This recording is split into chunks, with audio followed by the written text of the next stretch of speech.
ngayon, punta naman tayo mga kababayan, dito po sa isang topic na nakita po natin kung bakit nanggagalaite, etong si Paulo Duterte dito po kay former congressman Busita. Ano po kasi mga kababayan, nanggagalaiti daw etong si Paulo Duterte at sinita daw etong si Bonifacio Busita matapos daw po umeksena sa kanyang distrito sa Davao mga kababayan. So ngayon, eto, pakinggan muna natin yung full context mga kababayan nitong video. Kasi pinag-uusapan dito, open pipe. Yung tambutso mga kababayan na ipinapalit. Excuse me, na ipinapalit sa mga motorsiklo. So ngayon, eto, pakinggan po natin. Kasi sabi po dito, mga kapatid nating rider na Davaoenos, mahalaga po ito para sa inyo. Pakinggan natin. Base po doon sa ordinansa ninyo sa ating pag-uusap, yung pasado sa LTO, mahuhuli ng enforcer ninyo. Ang masakit dito, attorney, is this. Yes. Kung ako ay ordinaryong motorista, pasado sa LTO yung aking motorsiklo, dahil mahuhuli ako ng enforcer. Kasi di ba mga kababayan, ito yung sa akin kung bawal pala magpalit ng pipe ng tambutso ng motor na maingay, o bakit hinahayaan na magbenta yung mga market? Di ba dapat yun ang una nilang sinasawata at pinipigilan na magbenta ng mga open pipe kung bawal? Kasi may mga sinusunod po na pamantayan yan na andyan dyan yung 99 decibels, yung tunog ng motor na dapat hindi lalampas sa 99 decibels, and then dapat hindi ka mismo magpapalit ng tubo mga kababayan, dapat mismong buo. Ano po, so ngayon ito, ituloy pa natin. Enforcer ninyo. Parang sobrang kawawa naman ako. Sino naman ba ang susundin ko? LTO ba o kayo? Kasi sa totoo lang, ang mahirap talaga sa Pilipinas, sa ating bansa, may batas na sa LTO, pero may ginagawa pang batas yung lungsod mga kababayan. Meron pang mga ordinansa etong mga lungsod. Kaya hindi mo talaga maintindihan kung ano yung tama at kung ano yung mali, kung ano yung bawal at kung ano yung pipwede. Kasi nga, kung susundin mo naman yung batas sa LTO, tapos pagdating naman sa lungsod mo, yung ordinansa kontra dun sa batas ng LTO, mahihirapan ka talagang umunawa. Yun po yung katotohanan dyan. So ngayon, ituloy pa natin. Attorney Perez? Yes, sir. Good afternoon. By the way, we are here hindi para questionin whatever purpose na hindi magiging maganda impression ng city government. Nandito kami, attorney, dahil may mga nakarating sa amin complaints. And hindi namin never kaming nagtanggol ng motorista ng mali ang gawa. Kasi tandaan po natin mga kababayan ito pong si former congressman Busita, hindi po yan pupunta ng Davao City kung walang nagreklamo. Ano po, kung walang nag-complain na mga kababayang Pilipino po natin. Kasi nga mali talaga yung ordinansa. Actually, sa totoo lang mga kababayan, both side dito talaga makikita nyo na na may mga butas, may mga mali at may mga tama din naman. Ano po, unang-una, ang tama doon naman sa ordinansa ng Davao City, ayaw nila ng maingay na nakakaistorbo sa mga kababayang Pilipino po natin.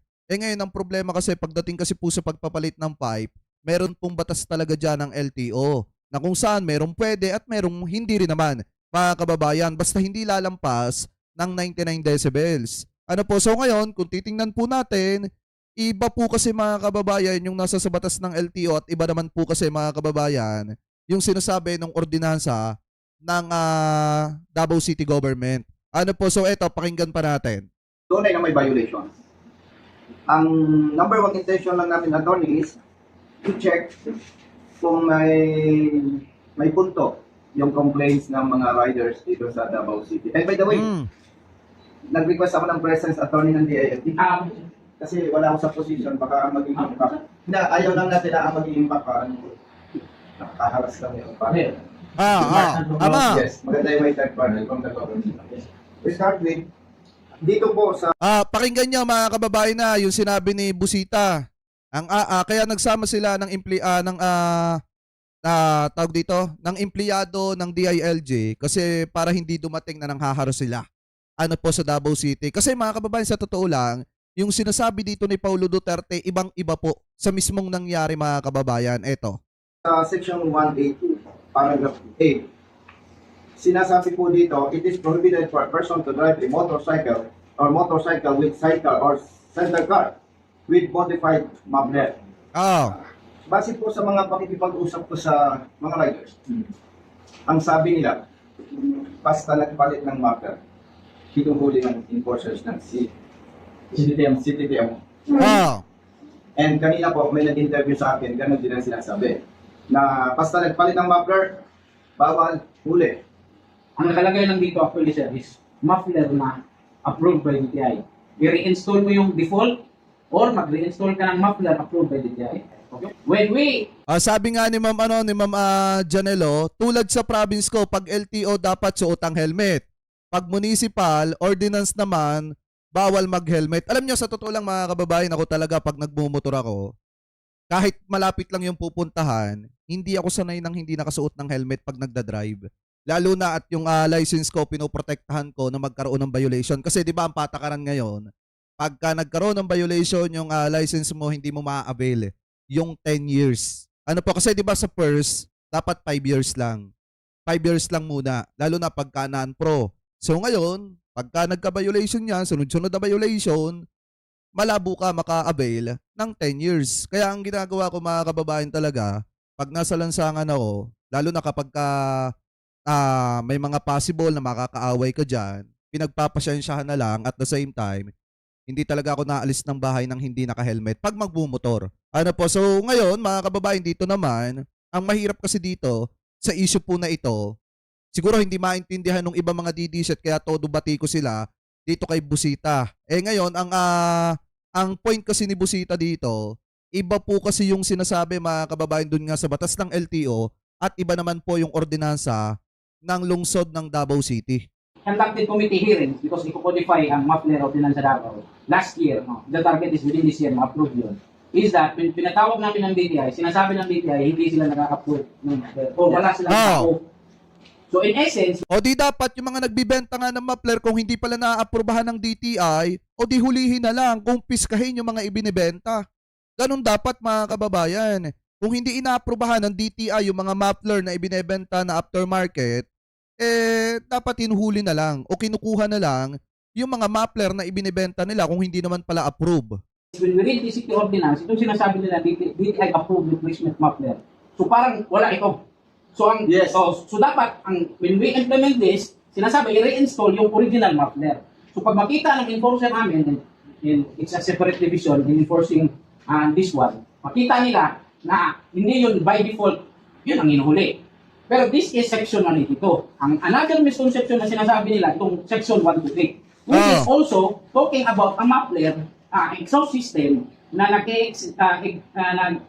excessive and or unusual noise. Which sa LTO, ang violation nila is emitting disagreeable noise. That is why may guideline sila na maggawa ng, kasi disagreeable noise is subjective. So may memorandum circular sila, decibel, 99, I think. Yun di ba 99 decibels? Kasi mga kababayan na ito basahin ko sa inyo yung nakita ko, yan.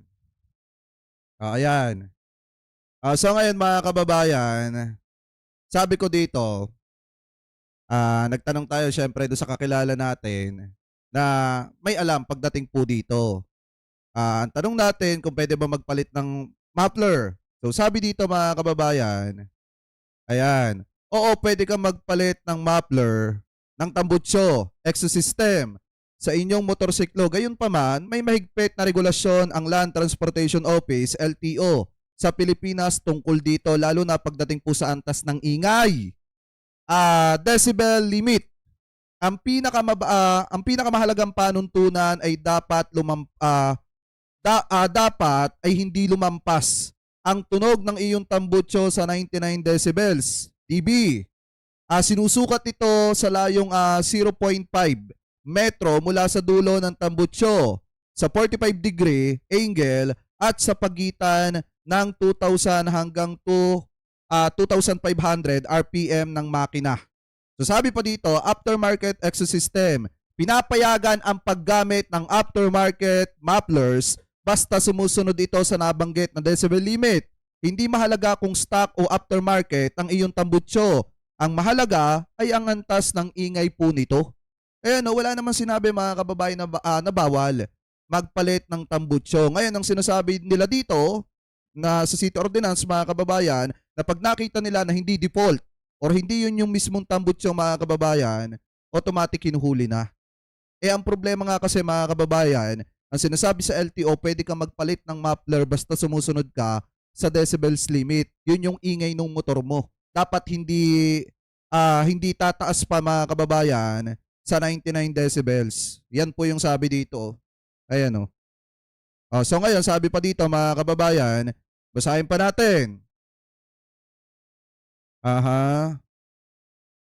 Paglabag at parusa, kung ang iyong motorsiklo ay lumampas sa 99 dB or decibels, ito ay babagsak sa inspeksyon at maaaring hindi marehistro, maaari ka ring mapagmulta ng 5,000 at posibleng ma-impound ang iyong motorsiklo mga kababayan. O yan yung sinasabi dyan, no? Anyway, tuloy pa natin. Wala. Work today is May broken. ads pa. Kasi biruin nyo mga kababayan, wala naman ako nakitang sumisigaw si Busita. Kung ang section 128 ang sinasabi natin, need niya ng sound meter. Kasi ang sinasabi dito, unusual noise. Which is, believe me, hindi kami counter with the memorandum circular of the LTO. Kasi ang LTO, magawa, pag ito ang ini-impose namin, ini-implement, section 128. But we are imposing, especially to mga operator, is the section 182, which by its face, when you read this provisions of the traffic code, it's saying, pag modified ang muffler mo, hindi mo reinstall yung by default na muffler, i-impound namin. Exclusively sa impoundment area, tatanggalin, may technique, ang tawag nyo, may technician ka nga i-hire, babayaran mo, para i-reinstall by default yung muffler. Because that's the city ordinance. And we are saying na we are just implementing it. Kung may problema sa law, that is why the city council answered it ng committee hearing last year. Okay? Para to codify. Even we are in discussion, even the selling plan of the city, but still a proposal na i-ban. Or even if technician ka, in-install mo yung hindi approved na muffler, may penalize ka. But still a proposal. I'm not saying wala pa, but that's the plan. Bale, kaisa kami sa City Council in making the policy as to that. Kaya lang, again, may mga in-invite kami na technical people na to certify ba na if mo kasi ang point naman namin when we implement this is the safety of the motorist. That if you modify something in your exhaust system, baka sumabog. Kasi may mga video kami na pinapasa sa amin na New Year pag pag wala nang muffler, parang mag-aapoy, masusunog ang motor. That's kasi Councilor Acosta is under Hindi, iba naman yun mga kababayan eh. Pero may point din. public order and safety. So yung mga legislative measure niya is towards it, yung road safety ng motorist. So if you modify something in your exhaust system, baka sumabog. Kasi may mga video kami na pinapasa sa amin na New Year. Basta nagpalit, modify. Yes, sir. Halimbawa, XRM ito ng motorsiklo.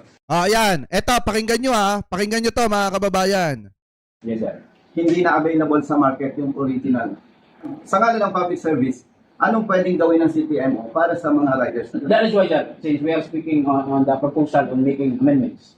So, in that case, i-refer natin sa committee hearing.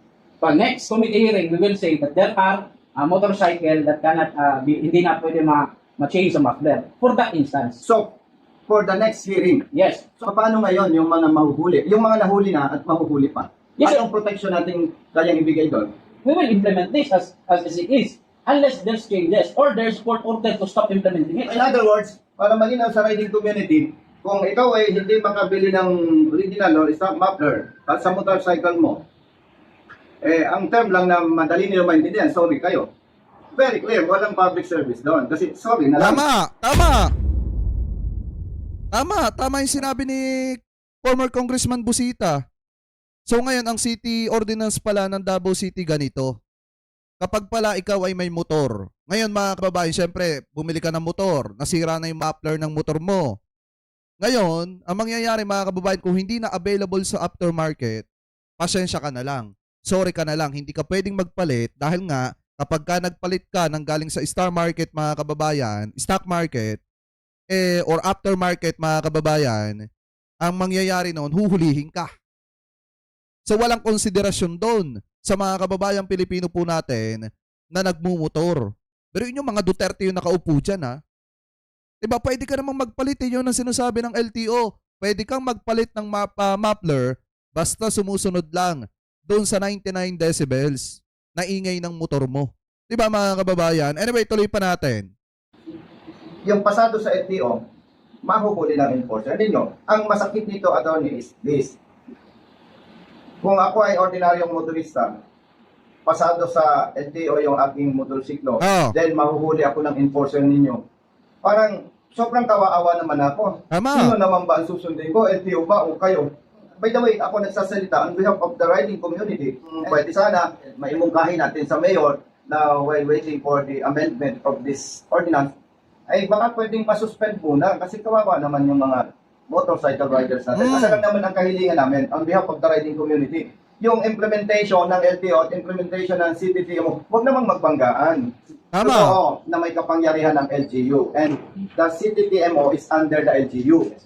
Pero sa kanan ng public service, dapat hindi magbanggaan talaga yung LTO at LGU. Ang kawawa Kasi dapat ang ordinansa, ang city ordinance ng Davao City, mga kababayan, ay sumusunod din sa mandato ng sinasabi ng LTO.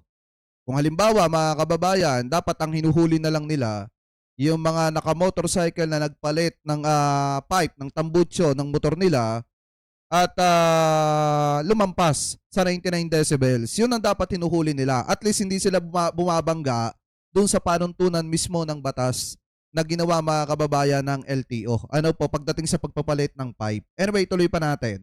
kasi itong mga to eh. Could you imagine?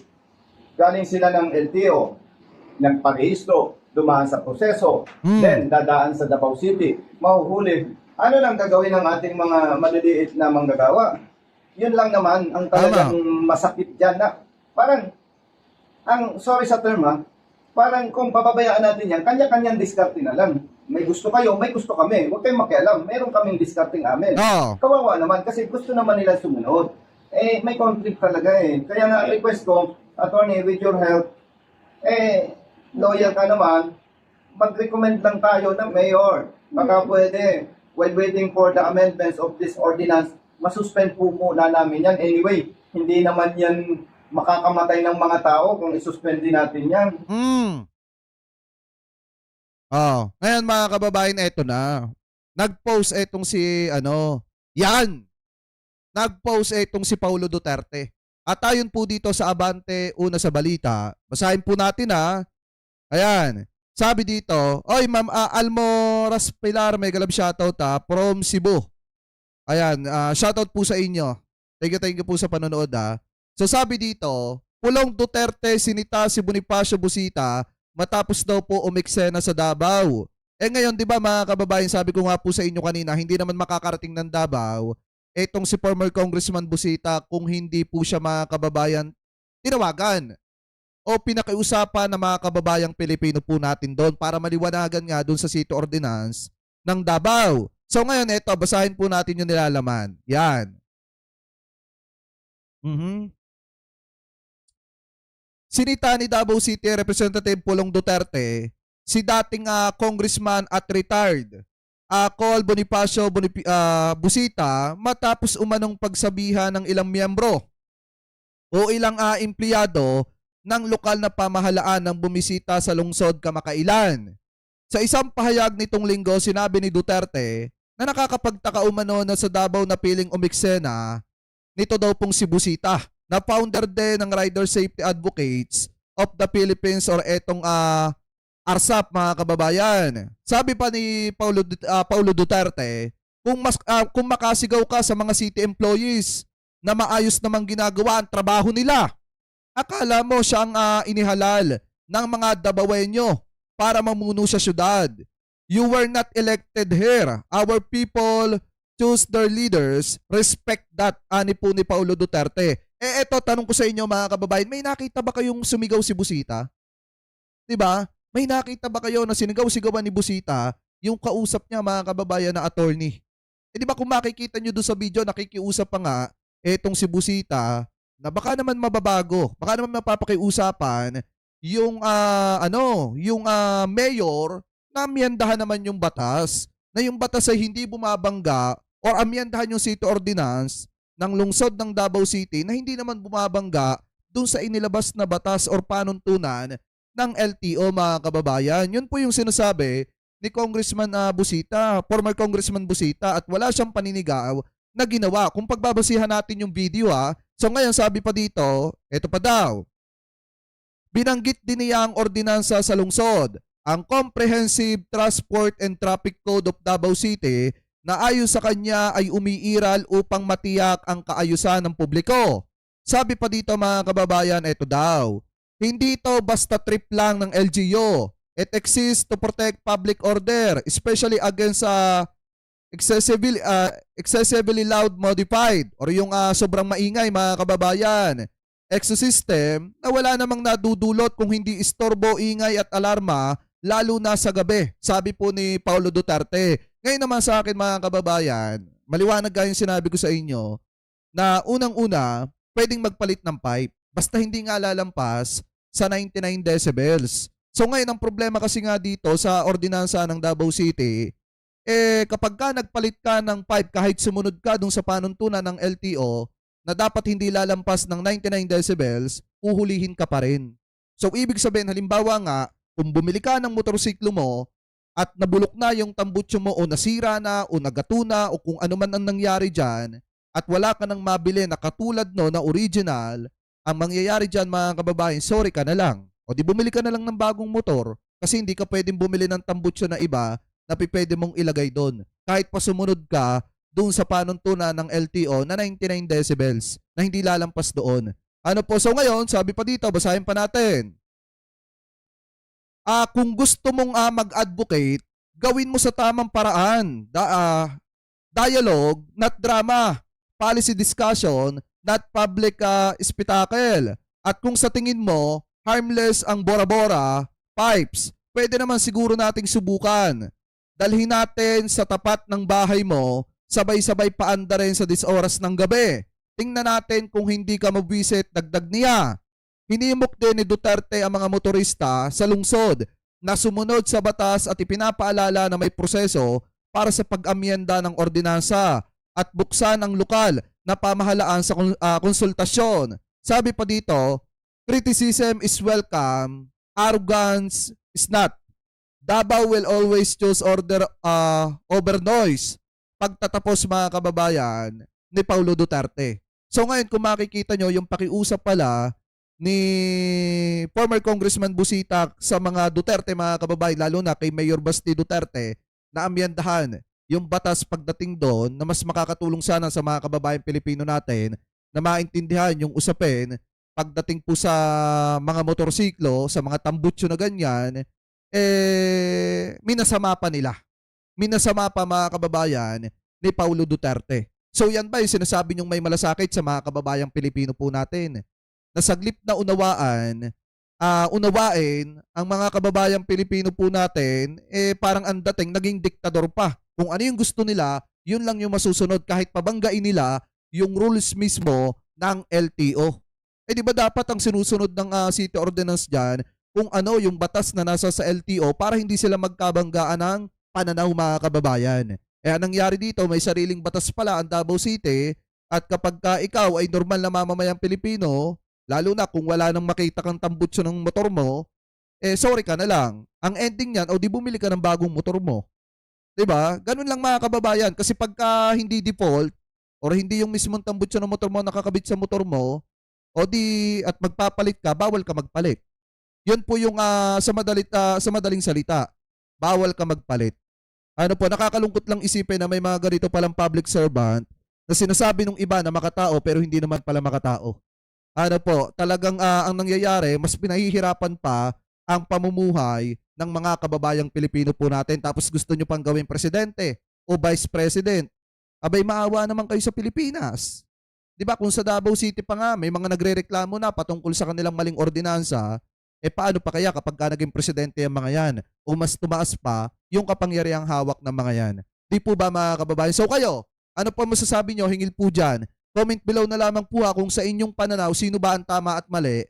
Dito po, yung nakikiusap ba para baguhin yung ordinansa? O yung mga nagmamataas na sinasabi na wag daw umiksena? So comment below na lamang po